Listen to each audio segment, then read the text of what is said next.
What's up, everybody? How you guys doing today? Wednesday vlog video for you guys here on TSC. My name is Rob, and so I have a couple things I wanted to talk to you guys about, just kind of spur of the moment thing. So anyways, today I was downtown and I was actually talking with a guy who owned a Facebook phone, which struck me odd because when I do go out places, I rarely see that. That's like a rarity for me. Most people have your basic Android devices that's out there, and of course iPhones and things like that, but not really so much like a Facebook phone. And he was also really annoyed with it. I thought it was strange because I guess he didn't know that you can actually turn off Facebook Home and just run the phone completely with stock Android. After showing him how to do that, then I guess the phone became okay in his mind. But then it was like, started thinking about the Facebook phone and Facebook Home, and I started thinking about what a fail that was. My opinion, okay guys, my opinion, it was a fail.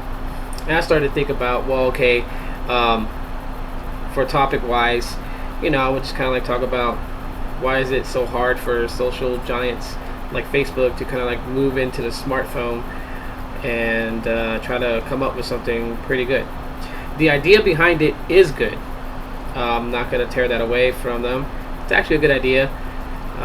You guys do see like other things becoming, I guess you would say, like popping out of the woodwork. You guys pretty much know about Mozilla and their phone. You guys pretty much know about the Amazon phone or whatever. And so I mean, there are different areas that's trying to produce a smartphone. And so it wasn't a bad call for Facebook to do it, but it didn't come out, I guess, like with that wow factor. And that was probably like one of the toughest things, I guess, for Facebook to kind of take a fail on that one. Even the HTC Cha-Cha, I mean, the wannabe BlackBerry looking Facebook phone with the Facebook button that never worked. That was, yeah, that was pretty bad. So, being that it is, I just kind of like want to know your guys' opinion on social giants stepping into the smartphone industry, because that's always a good question I've never asked. That is, what social giant would you want next to try and build a smartphone that is more of like 75% dedicated to the social network and 25% dedicated to either iOS or Android? You guys want to leave that in the comment section. I really appreciate that. Apple and a iOS wallet.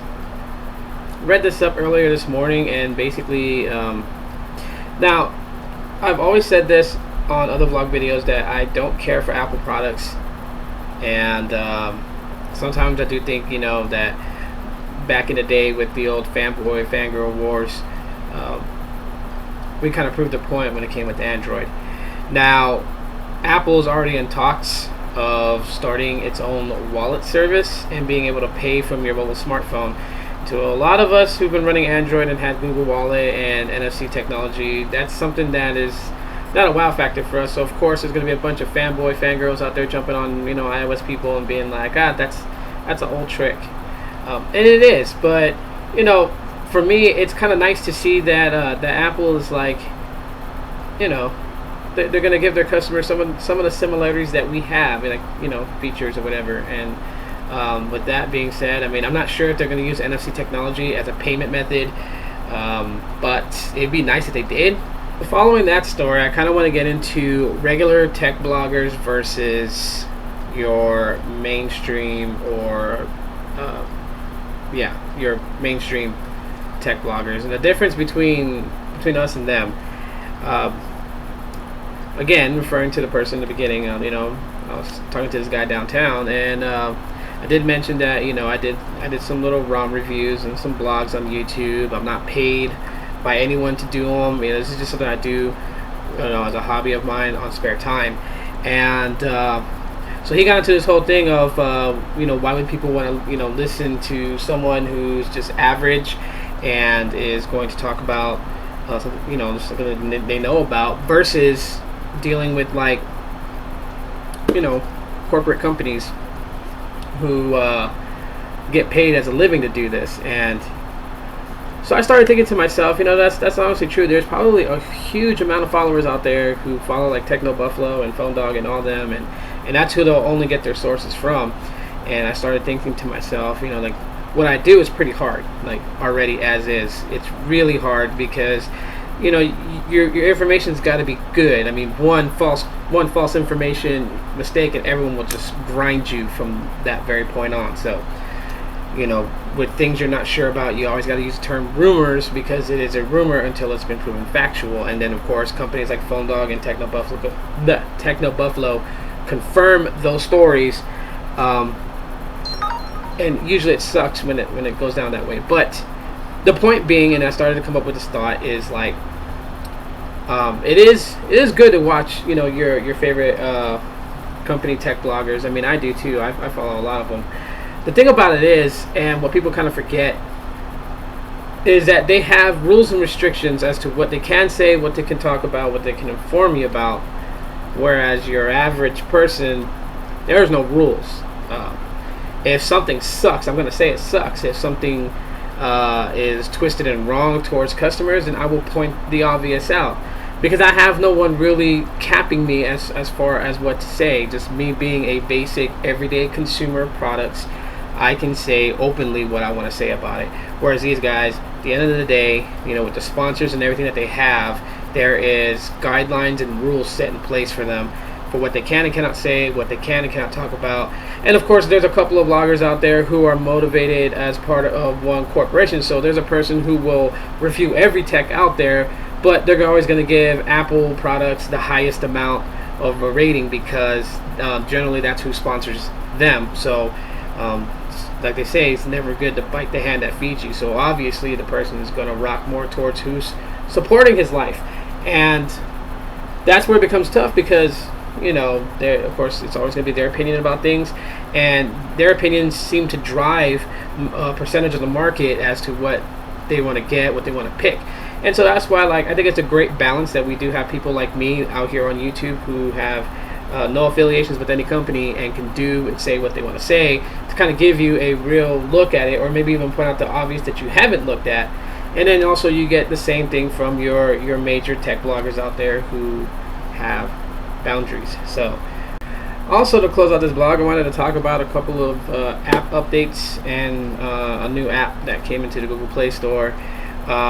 First app being is Creator Studios for YouTube. Now this is for people who make YouTube videos, and when you're on the go, you don't want to rely on going into your YouTube app and having to go to your most recently uploaded video to read the new comments. So Creator Studios kind of brings that to you. It kind of brings the functionality of you being able to just basically hold down your YouTube channel while you're out and about. And the app is available for both in the Google Play Store and in the iOS market. So whether you're rocking an iPhone or Android phone, you will be able to govern, respond to comments, check your stats and everything from the Creator Studio app. You can download that. It's totally free and it's totally awesome. It's really great. The comment section of it I really like, because any new comments is the first ones you see on a list of comments dating back all the way to when you first started your YouTube channel. And so the most newest comment is easy to find. It'll be the very top of the list, and you can respond to them from right then and there. You don't need to go to the YouTube video anymore, or you don't have to wait till you get home and log into your YouTube and from your laptop or desktop. So that's always great. Another thing is Google Maps. Google Maps stepping up its game now with a new Explore button. And what this Explore button does is exactly what the name of it is, Explore. So if you have your GPS on your phone turned on, then basically, let's say like you're in the downtown of your city that you live in, any local events that's going on within 5 minutes of where you are, it's going to tell you about it, whether it's using features from Zagat or your Google Plus, or even just Google itself. It will then tell you of restaurants, historical sites, sceneries, and just any type of city function that's going on that you might want to catch. So you really won't miss any of the greatest and best things going on in your local town, your local city, or just whatever. It'll tell you all about the area. So that's always a great thing, and it's really nice that you have that feature now with Google Maps. Just for the fact that some people when they come to an area, they don't really know the area all that well, or if you're vacationing you won't know the area pretty much at all, and so you don't want to go back from your vacation and tell someone that you visited this certain city and they've been there before, and they're like, oh, did you check out this one place? And you're like, no, I didn't know about it. Now you can with Explore on Google Maps. It's really gonna step up the way Google Maps functions with us in everyday usage, so that's always great. And so now I want to close out this vlog by just basically thanking everyone who supports my channel, who supports me and what I do for fun. I mean, this is great, and I love doing this for you guys. And to all 414 subscribers, thank you very, very, very much. And if you are not a subscriber, you could subscribe to my channel for more content on this channel. If you guys want to check out some future videos, or even just check out my past videos that I've done, ROM reviews, blogs, etc. And yeah, if this video was cool for you guys, go ahead and give it a thumbs up. It really helps me out. And I will see you another time with another vlog. Thanks for watching.